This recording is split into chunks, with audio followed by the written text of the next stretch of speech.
প্রাচীন যুগে নবী হজরত সুলাইমান আলাইহিস সালাম ছিলেন এক অসাধারণ ক্ষমতাবান মানুষ। আল্লাহ তাআলা তাকে দিয়েছিলেন এক বিশাল শক্তি।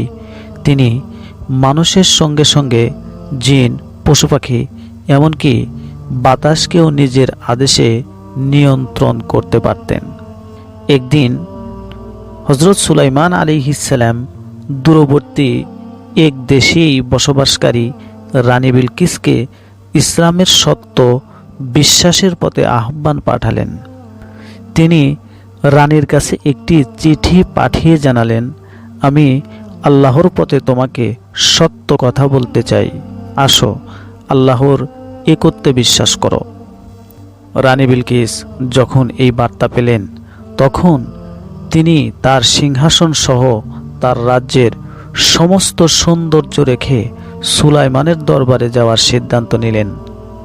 নবী সুলাইমান আলাইহিস সালাম তখন তার মহলেই বললেন, আমাদের মধ্যে কি রানী বিলকিসের সিংহাসন আমার কাছে এনে দিতে পারবে তার আগেই যখন তিনি আসবেন?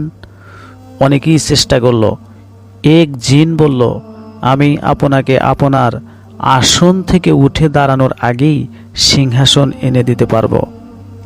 কিন্তু তখন দরবারে একজন আলেম হাজির হলেন এবং বললেন, আমি আল্লাহর সাহায্যে চোখের পলকে সিংহাসন আপনার সামনে হাজির করব। সবাই অবাক হয়ে অপেক্ষা করল। হঠাৎ করেই চোখের পলকের মধ্যেই বিশাল সোনার তৈরি বিলকিসের সিংহাসন সুলাইমান আলাইহিস সালামের সামনে উপস্থিত হলো।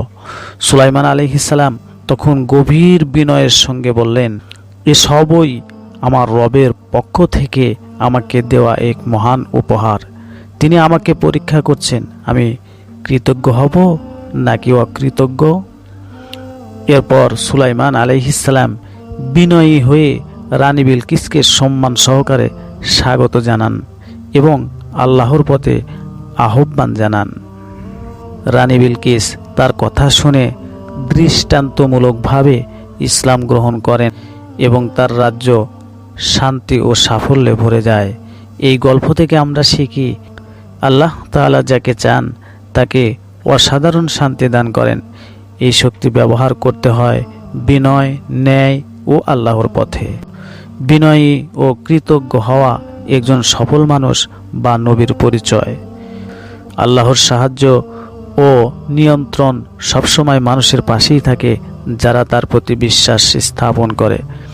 এই গল্পটি সত্যি আমাদের শেখায় যে ক্ষমতা পাওয়া মাত্রই সব কিছু নয়, তার ব্যবহার এবং কৃতজ্ঞতাই সবচেয়ে বড় গুণ।